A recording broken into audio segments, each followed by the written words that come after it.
두 번째 이론, 또한 우리의 언어가 진화한 것은 세상에 대한 정보를 공유하는 수단으로 쓰였다는데 동의한다. 하지만 여기서는 전달할 가장 중요한 정보가 사자나 들소에 대한 것이 아니라 사람에 대한 것이다. 인간의 언어가 진화한 것은 소문을 이야기하고 수다를 떨기 위해서라는 것이다.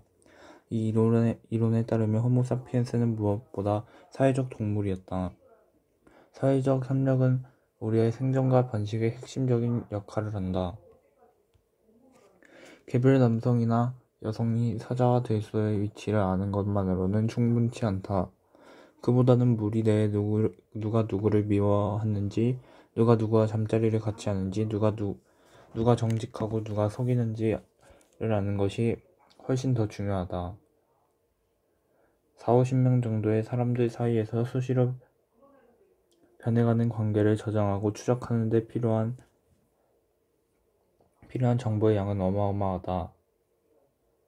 모든 유인원은 이런 사회적 정보의 예리한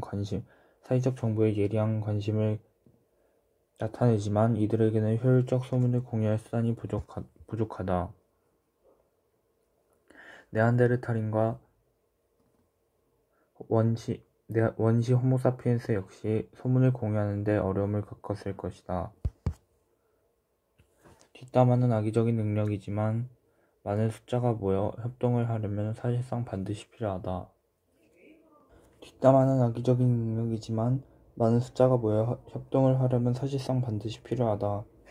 현대 사피엔스가 약 7만 년 전 획득한 능력은 이들로 하여금 몇 시간이고 계속해서 수다를 떨 수 있게 해주었다. 누가 신뢰할 만한 사람인지에 대한 믿을 만한 정보가 있으면 작은 무리는 더 큰 무리로 확대할 수 있다. 이는 사피엔스가 더욱 긴밀하고 복잡한 협력관계를 발달시킬 수 있다는 뜻이기도 하다. 뒷담화 이론은 농담처럼 들릴지도 모르겠지만 이를 뒷받침하는 연구 결과가 무수히 많다. 심지어 오늘날에도 의사소통의 대다수가 남의 얘기이다. 이메일이든 전화든 신문 칼럼이든 마찬가지다. 이것은 매우 자연스러운 현상이라 우리의 언어가 바로 이런 목적으로 진화한 것처럼 보일 지경이다. 역사 교수들이 함께 점심을 먹을 때 제1차 세계대전의 원인에 대해 대화할 것 같은가? 핵 물리학자들이 휴식 시간에 쿼크에 대한 과학적 대화를 나눌 것 같은가?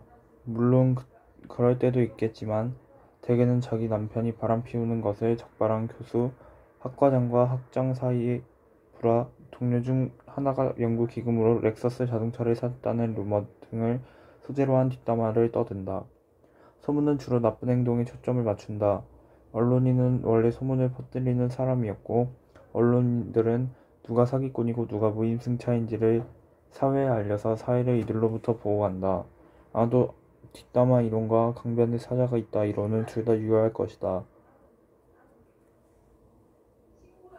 하지만 우리 언어의 진정한 특이성은 사람이나 사자에 대한 정보를 전달하는 능력이 있는 것이 아니다. 그보다는 전혀 존재하지 않는 것에 대한 정보를 전달하는 능력에 있다. 지금까지 우리가 아는 한 직접 보거나 만지거나 냄새 맡지 못한 것에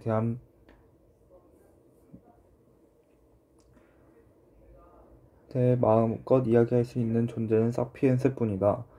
전설, 신화, 신, 종교는 인지혁명과 함께 처음 등장했다. 이전에 많은 동물과 인간종이 조심해 사자야라고 말할 수 있었다면 인지혁명 덕분에 호모사피엔스는 이렇게 말할 수 있게 되었다. 사자는 우리 종족의 수호령이다. 허구를 말할 수 있는 능력이야말로 사피엔스가 사용하는 언어의 가장 독특한 측면이다. 오직 호모사피엔스만이 실제로 존재하지 않는 것에 대해 말할 수 있고 아침을 먹기도 전에 불가능한 일을 6가지나 믿어버릴 수 있다는 데는 누구나 쉽게 동의할 것이다.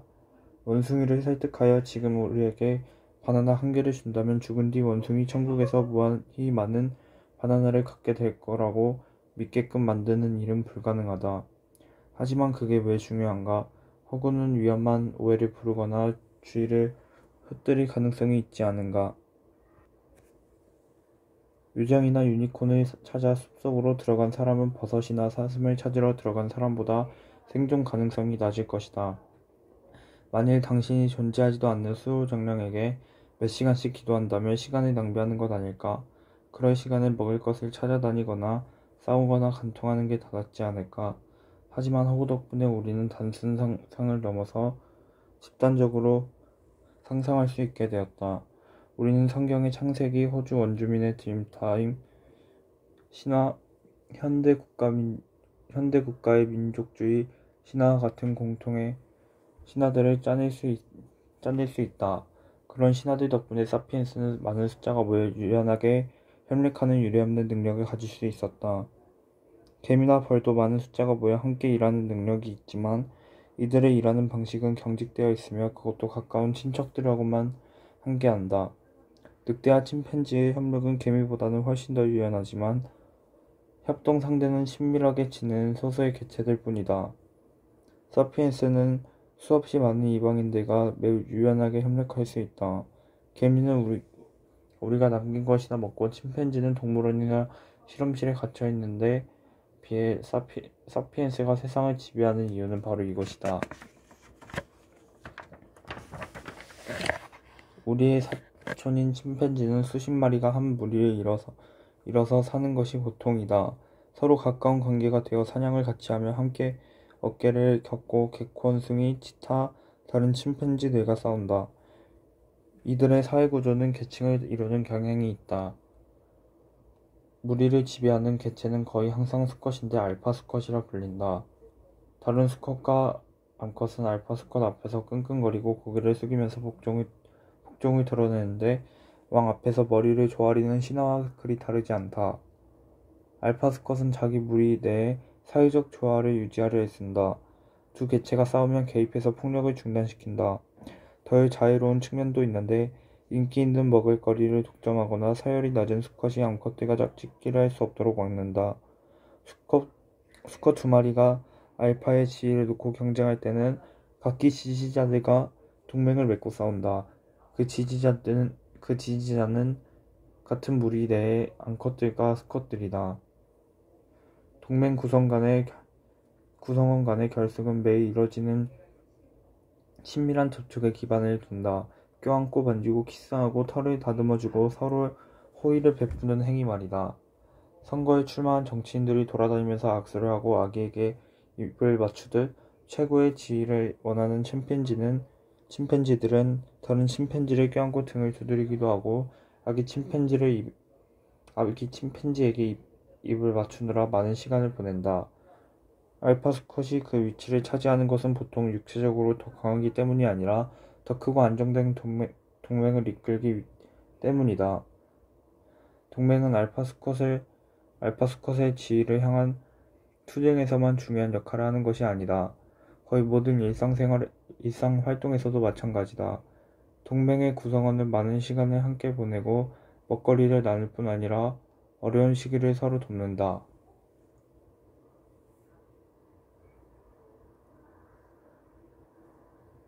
하지만 이런 방식으로 해결하고 결성하고 유지할 수 있는 집단의 크기는 명백한 한계가 있다.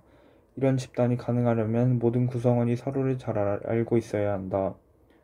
서로 만난 적도 싸운 일도 상대의 털을 골라준 적도 없는 두 침팬지는 상대가 믿을 수 있는 존재인지 서로 도울 가치가 있는지 둘 중 누구의 서열이 높은지 알지 못할 것이다. 자연 상태에서 전형적인 침팬지 무리의 개체수는 20에서 50마리다. 집단 내 개체수가 늘어나면 사회적 질서가 불안정해지고 결국에는 불화가 생겨서 일부가 새로운 집단을 형성한다.